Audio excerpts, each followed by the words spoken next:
Hello everyone, welcome to my channel. Today we will solve HTET PGT Chemistry 2022 question paper with simple tricks and explanations. So let's start with the question number 1. So first question में पूछा है कि जो Wilson disease है वो किस metal की वजह से होती है. ठीक है, तो liver kidney and brain disease है जिसका नाम है विल्सन डिजीज़, तो वो किस मेटल की वजह से होती है. So the correct answer is copper. Wilson disease होती है कॉपर की वजह से. And the next question is reaction with which of the following reagent give benzaldehyde from toluene. तो टॉल्वीन से बेंजल्डिहाइड बनता है क्रोमाइल क्लोराइड की प्रेजेंस में,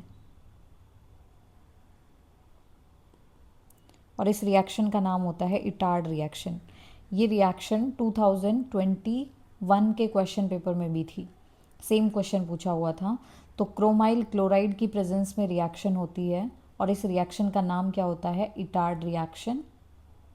और इटार्ड रिएक्शन से क्या बनता है, इटार्ड रिएक्शन से जो टॉल्वीन है वो किस में कन्वर्ट हो जाता है, बेंजल्डिहाइड में.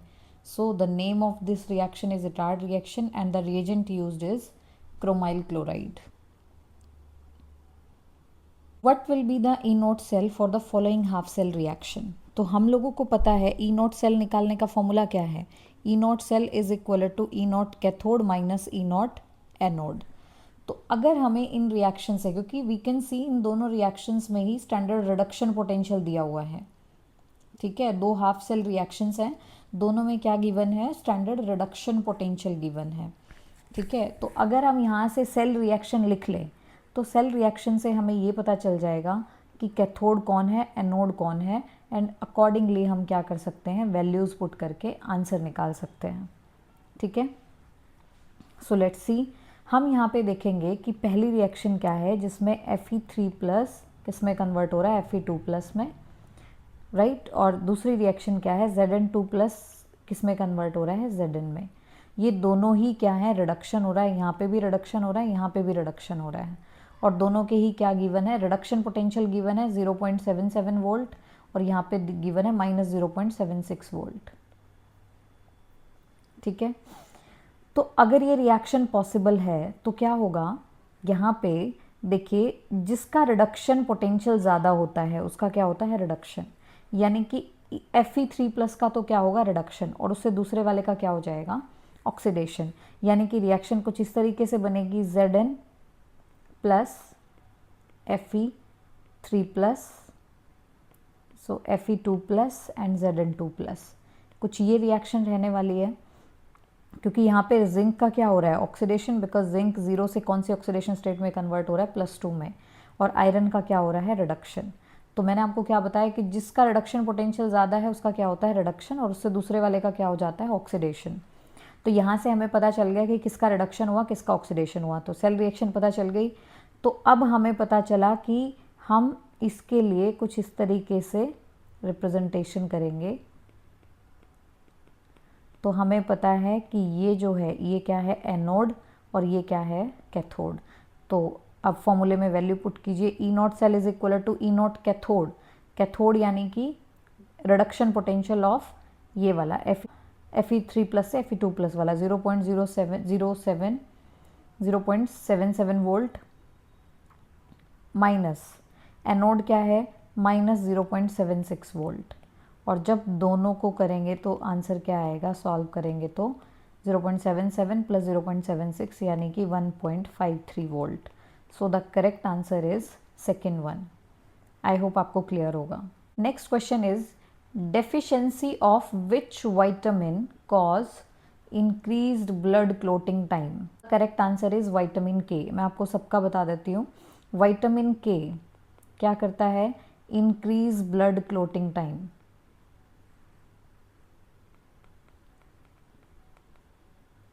राइट, और इसका केमिकल नेम क्या होता है, फिलोक्विनोन.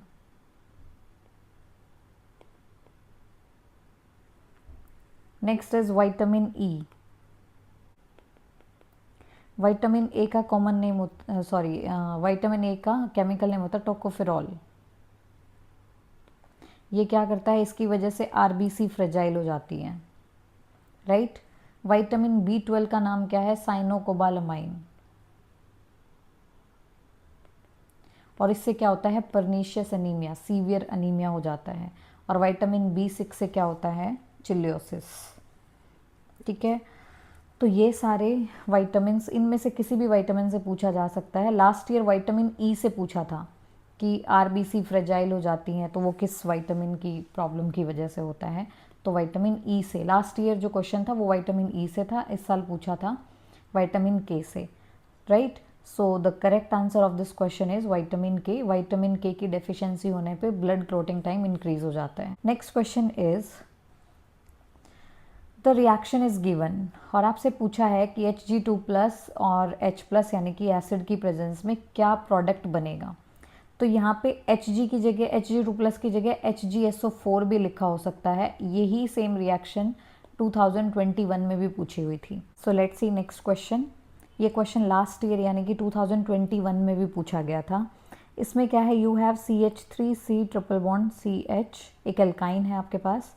जब इसमें वाटर डालते हैं तो इसमें क्या होता है CH3COH डबल बॉन्ड CH2।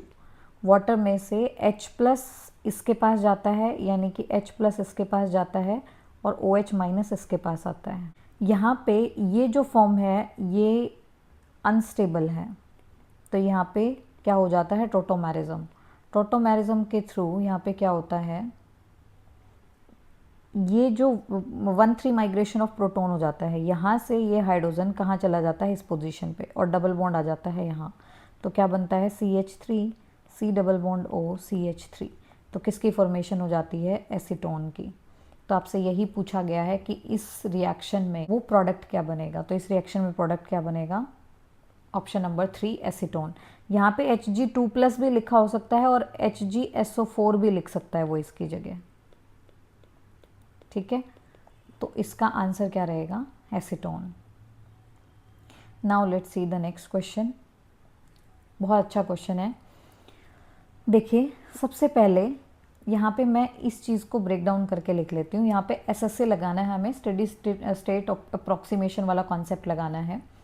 तो देखिए यहाँ पे क्या है ES, क्या पूछा what is the concentration of enzyme substrate, यानी कि ES की कॉन्सेंट्रेशन पूछी है आपसे by applying steady state approximation. ये अप्लाई करके आपको ये बताना है। ठीक है, तो आप देखिए सबसे पहले हम क्या करेंगे, E+S ने बनाया रेट कांस्टेंट क्या है KaES, this is equation first. ठीक है, तो यहाँ से अगर हम रेट लिखें इसके लिए तो रेट किसके बराबर होगी, rate is equal to Ka concentration of E concentration of S. This is the rate for equation number 1. Now equation number 2, इसी की रिवर्सिबल रिएक्शन को इक्वेशन नंबर 2 मान लेते हैं, यानी कि ES Ka-E+S,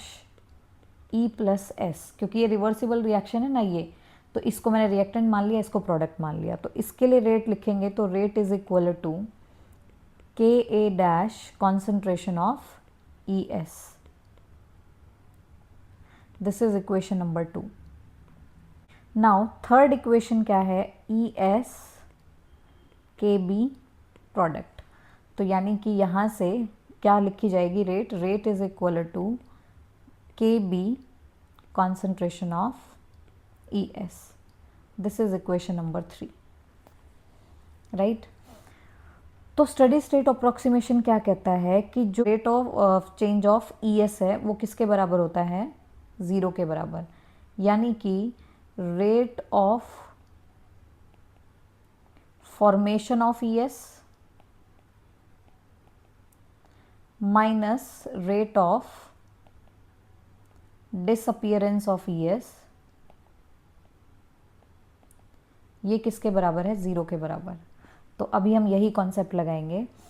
तो rate of formation of ES, rate of formation यानी कि जिसमें ES बन रहा है, तो पहले वाले इक्वेशन में क्या हो रहा है, ES बन रहा है, तो इसके लिए रेट क्या है वहाँ पे Ka concentration of E concentration of S, right. ये rate of formation of ES हो गया। फिर रेट ऑफ डिसअपियरेंस, अब देखो इस केस में भी ये डिसअपियर हो रहा है क्योंकि ये रिएक्टेंट एज अ रिएक्टेंट है यहाँ पे यहाँ पे भी एज अ रिएक्टेंट है, यानी कि इन दोनों केसेस में ये डिसअपियर हो रहा है। तो क्या आएगा, rate of disappearance of E S, यानी कि के A dash E S minus के बी ई एस, और ये सब किसके इक्वल है, 0 के। जब हम सॉल्व करेंगे तो क्या आएगा, K A E into S is equal to, दोनों में से आप देखिए ई एस कॉमन आ जाएगा, ई एस तो अंदर क्या बचेगा, के A dash plus K B, right. तो हमें यहाँ से क्या निकालना है, ई एस, हमें यहाँ से क्या निकालना है, ई एस का कॉन्सेंट्रेशन, यानी कि ई एस को इधर रखेंगे और बाकी सबको इधर ले आएंगे। तो क्या आएगा, के ए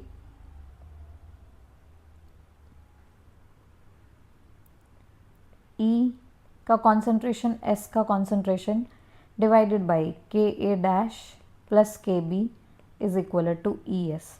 सो ये हमारा आंसर है। देख लेते हैं यहाँ पे ऐसा आंसर कौन सा है, के ए divided by K A dash K B E into S. So option number second is the correct answer. I hope आपको एक्सप्लेनेशन समझ आई होगी। Next question is question number 97। इसमें पूछा है कि ये हमारे पास रिएक्टेंट है CH3CH double bond CH CH CH3 CH2CN और डाइबल H की प्रेजेंस में रिएक्शन करानी है फॉलोड बाय हाइड्रोलिसिस। तो क्या प्रोडक्ट बनेगा, ये 2021 के क्वेश्चन पेपर में भी सेम क्वेश्चन था। एक्चुअली डाइबल H CN को किस में कन्वर्ट करता है, CHO ग्रुप में, और बाकी जो यहाँ पे डबल बॉन्ड है उस पर डाइबल H कोई भी इफेक्ट नहीं डालता है। तो हमें एक ऐसा ऑप्शन ढूंढना है जिसमें बाकी सब कुछ सेम हो लेकिन CN किस में कन्वर्ट हो गया हो, CH में। तो आप देख सकते हैं ऑप्शन नंबर 2 ऐसा आंसर है जिसमें बाकी सब सेम है लेकिन CN किस में कन्वर्ट हो गया है, CHO में। So this is the correct answer. Next question is which among the following compound has highest order of reactivity in nucleophilic addition reaction. इस वाले कॉन्सेप्ट से क्वेश्चन आते हैं। सबसे पहले तो इस कॉन्सेप्ट से क्वेश्चन आते हैं कि जो न्यूक्लियोफिलिक एडिशन रिएक्शन है वो फास्टर कौन देता है, एल्डिहाइड या कीटोन। सो एक एग्जाम्पल से देख लेते हैं। सपोज ये एक एल्डिहाइड है हमारे पास और ये एक कीटोन है, ठीक है, क्योंकि इसमें एल्डिहाइड्स हैं और कीटोन भी गिवन है। तो हमें देखना है कि किसके केस में न्यूक्लियोफिलिक एडिशन रिएक्शन फास्टर होगी। तो यू कैन सी एक एल्डिहाइड एक कीटोन है। अब न्यूक्लियोफिलिक एडिशन रिएक्शन में ये कार्बन क्या होना चाहिए, जितना इलेक्ट्रॉन डेफिशिएंट होगा उतना ही अटैक ऑफ न्यूक्लियोफाइल फास्टर होगा, ठीक है। तो इस केस में क्या है, इस केस में इसको इलेक्ट्रॉन देने वाला प्लस आई इफेक्ट शो करने वाला सिर्फ एक आर ग्रुप कनेक्टेड है, जबकि कीटोन के केस में कितने आर ग्रुप कनेक्टेड हैं, 2।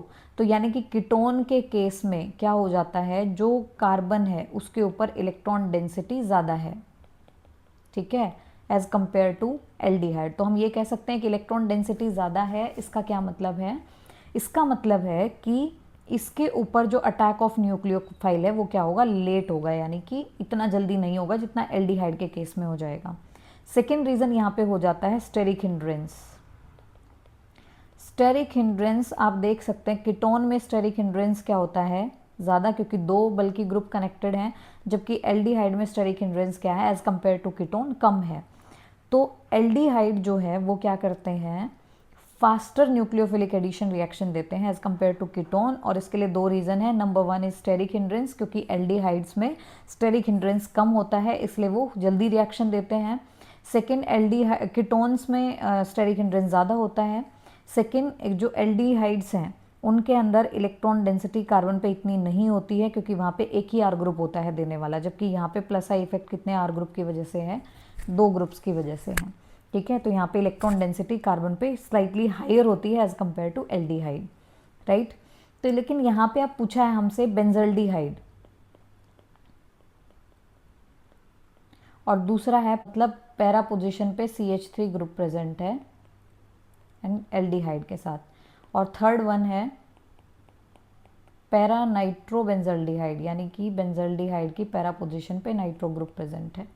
और ये तो कीटोन है, कीटोन में तो कम ही होता है, कीटोन का तो न्यूक्लियोफिलिक एडिशन रिएक्शन की तरफ जो रिएक्टिविटी है वो कम है एल्डिहाइड से, तो यानी कि आंसर इन तीनों में से एक होगा।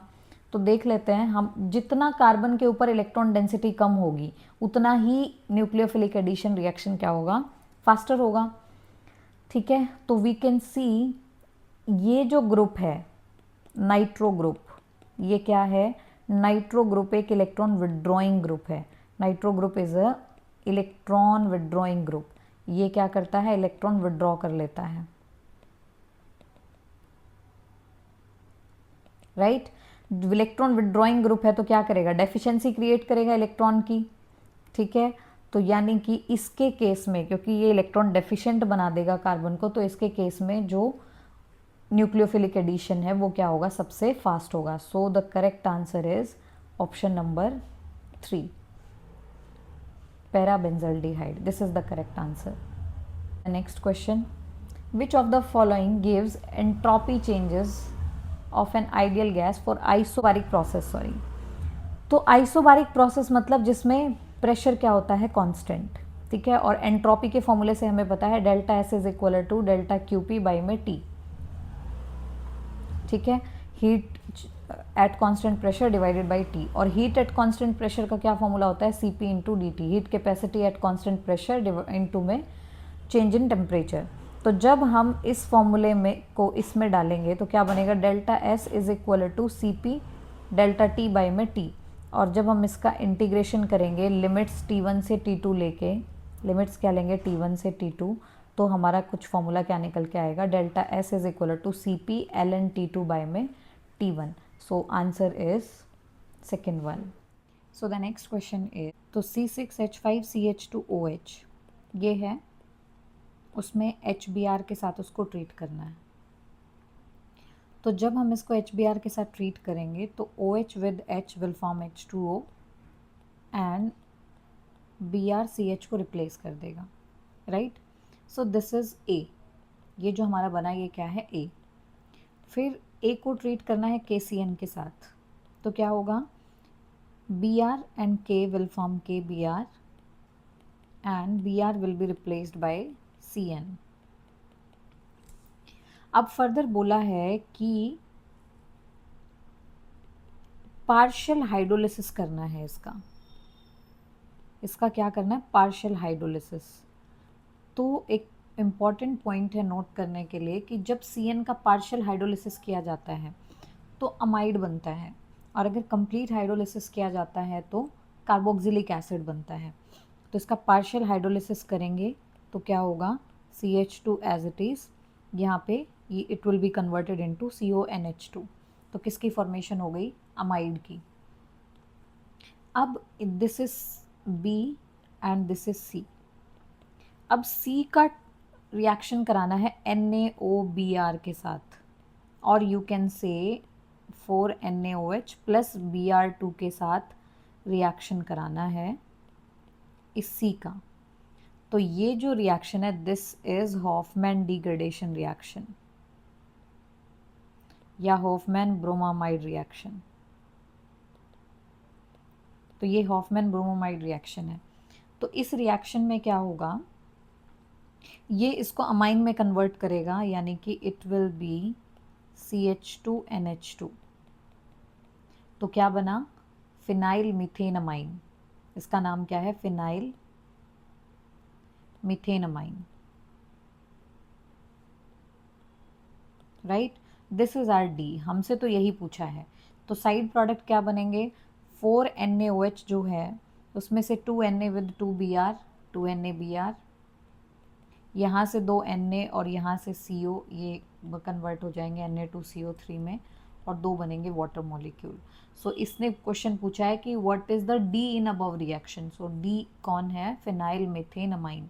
So the correct answer is second one, phenyl methane amine is the name of compound D.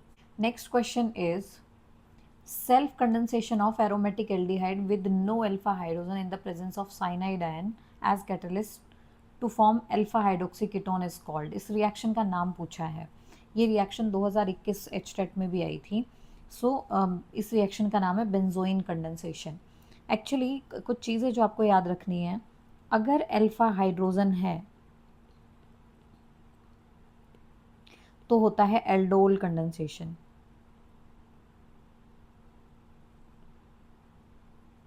Right. और अगर अल्फा हाइड्रोजन नहीं है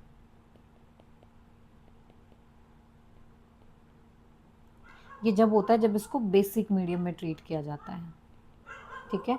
अगर अल्फा हाइड्रोजन नहीं है और फिर भी एक बेसिक मीडियम के साथ ट्रीट किया जाए तो बनता है कैनिजारो, राइट। तो बेंजोइन कंडेंसेशन क्या है, जब दो मॉलिक्यूल्स बेंजल्डिहाइड के KCN के साथ रिएक्ट कराए जाएंगे in the presence of water and ethanol, तो किसकी फॉर्मेशन होगी, अल्फा हाइड्रोक्सी कीटोन की। तो इसी रिएक्शन को क्या बोलते हैं, बेंजोइन कंडेंसेशन, राइट। सो और Cannizzaro reaction is a disproportionation reaction जिसमें अल्कोहल भी बनता है और कार्बोक्सिलिक एसिड। तो यहाँ से आपसे चीज़ें पूछी जा सकती हैं। Next question is which of the following alcohol vapours passed over heated heavy metals catalyst Cu does not give aldehyde and ketone. तो यहाँ से आपको एक बात याद रखनी है कि primary alcohols when heated with copper at 573 Kelvin they give aldehyde। क्या मिलता है हमें, aldehydes। when secondary alcohols heated with copper at 573 Kelvin gives ketones। और जब tertiary alcohols को कॉपर एट 573 केल्विन पे ट्रीट किया जाता है तो क्या मिलता है, एल्कीन्स, राइट। तो इनमें से ये पूछा है कि ये जितने भी अल्कोहल्स दिए हुए हैं इनमें से एल्डिहाइड और कीटोन कौन नहीं देगा। So it is primary alcohol, तो इसको जब कॉपर के साथ हीट करेंगे तो ये क्या देगा, एल्डिहाइड। टर्शरी अल्कोहल, जब इसको ट्रीट करेंगे कॉपर एट 573 केल्विन तो ये क्या देगा, एल्कीन। दिस इज सेकेंडरी, तो सेकेंडरी क्या देगा, ketone. And this is primary, तो ये क्या देगा, एल्डिहाइड। तो इनमें से कौन है जो नहीं देगा एल्डिहाइड और कीटोन, तो सेकेंड वन। तो टर्शरी अल्कोहल्स जो हैं वो when treated with copper at 573 Kelvin they give alkene not aldehyde or ketone.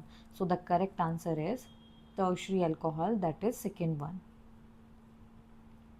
What is the pH of solution obtained by mixing 50 ml of 0.2 molar HCl। ये कह रहे हैं कि एक HCl को कितना लिया, 0.2 मोलर और 50 ml, और इसको मिक्स किया NaOH के साथ। NaOH कितना मोलर था, 0.1 मोलर, और ये भी कितना था, 50 ml, ठीक है। तो पूछा है कि जो इनके मिक्सचर के बाद जो हमारे पास सॉल्यूशन आएगा उसका पीएच क्या होगा, ठीक है। तो देखो हमें पता है कि HCl इज एन एसिड, ये क्या है, एक बेस। तो पहले ये क्या करेंगे, न्यूट्रलाइजेशन रिएक्शन। अब न्यूट्रलाइजेशन रिएक्शन करने के बाद अगर किसी एक के मोल्स ज़्यादा हैं तो वो बच जाएगा, उसी के अकॉर्डिंग पीएच डिसाइड होगी, ठीक है। तो हम देख लेते हैं पहले दोनों का, हम क्या निकाल देते हैं, नंबर ऑफ मोल्स। तो मोलैरिटी गिवन है, molarity is equal to number of moles by में volume of solution in litre, ठीक है। तो हमें नंबर ऑफ मोल्स निकालना है, तो नंबर ऑफ मोल्स कैसे निकालेंगे, मोलैरिटी, ये क्योंकि हमारे पास तो मिलीलीटर में है वॉल्यूम तो इसलिए 1000 से ऊपर क्या करेंगे, मल्टीप्लाई। तो क्या आएगा, मोलैरिटी इनटू में वॉल्यूम डिवाइडेड बाय 1000। तो यहाँ से हमारे क्या आ जाएंगे, number of moles. So see number of moles पहले हम निकाल लेते हैं HCl के। Number of moles of HCl is equal to molarity of HCl यानी कि 0.2 इंटू वॉल्यूम 50 डिवाइडेड बाय 1000, ठीक है। तो इसको जब सॉल्व करेंगे तो पॉइंट हटा के यहाँ पे आ गया, ये इससे कैंसिल हो गया, 5 2 10 बाई में 1000। तो इसको सॉल्व करके कितना आएगा, 0.01 मोल्स। तो ये हमारे क्या आ गए, HCl के नंबर ऑफ मोल्स आ गए। अब हम निकाल लेते हैं NaOH के नंबर ऑफ मोल्स। तो वो क्या होगा, molarity 0.1 into volume 50 ml divided by 1000। तो जब इसको सॉल्व करेंगे तो कितना आएगा, 0.005 मोल्स। तो हमने क्या किया, HCl के भी नंबर ऑफ मोल्स निकाल लिए, NaOH के भी नंबर ऑफ मोल्स निकाल लिए, हमने दोनों के नंबर ऑफ मोल्स निकाल लिए। अब अगला क्या है, अब देखिए रिएक्शन देखिए, NaOH को जब HCl के साथ रिएक्ट कराया जाता है तो बनता है NaCl and H2O, we know that. तो हमें क्या पता चला कि 1 मोल के लिए, 1 मोल NaOH के लिए 1 ही मोल HCl रिक्वायर्ड है। ठीक है, तो हम यहाँ पे देख लेते हैं किसके मोल्स, यानी कि अगर मेरे पास दोनों में से कौन सा अमाउंट कम है, NaOH का, तो यानी कि 0.005 मोल्स NaOH के लिए हमें कितना HCl रिक्वायर्ड है, 0.005 मोल्स ही, है ना, क्योंकि सेम मोल्स रिक्वायर्ड है ना दोनों के, तो इतना ही हमें NaOH चाहिए इस रिएक्शन के लिए और इतना ही HCl चाहिए। ठीक है, लेकिन मेरे पास HCl कितना गिवन है, हमारे पास HCl गिवन है 0.01 मोल्स। ठीक है, जो कि ज़्यादा है, लेकिन हमें चाहिए कितना, 0.05। तो इसको अगर माइनस करेंगे 0.05 से तो कितना, 0.005 सॉरी, तो हमारे पास 0.005 मोल्स HCl बच जाएगा।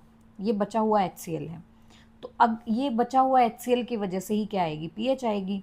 तो अब हम pH पहले क्या करेंगे, हम कॉन्सेंट्रेशन निकाल लेंगे बचे हुए HCl की। कॉन्सेंट्रेशन क्या आएगी, मोल्स बाय में वॉल्यूम। अब मोल्स कितने हैं, 0.005। ठीक है, वॉल्यूम कितना है, 50 ml HCl, 50 ml NaOH, total volume कितना है 100 ml। 100 ml को अगर किस में कन्वर्ट करेंगे, लीटर में, तो मल्टीप्लाइड बाय 1000 हो जाएगा यहाँ।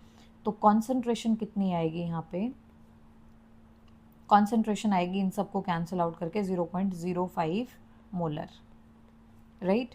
तो 0.05 मोलर हमारी क्या आ गई, कॉन्सेंट्रेशन। अब pH कैसे निकालते हैं, pH is equal to minus log of H plus ion.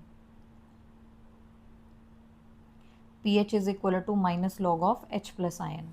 ठीक है, तो minus log of H plus ion का कॉन्सेंट्रेशन क्या है, 0.05। ठीक है, तो जब इसको सॉल्व करेंगे तो आंसर आएगा 1.3।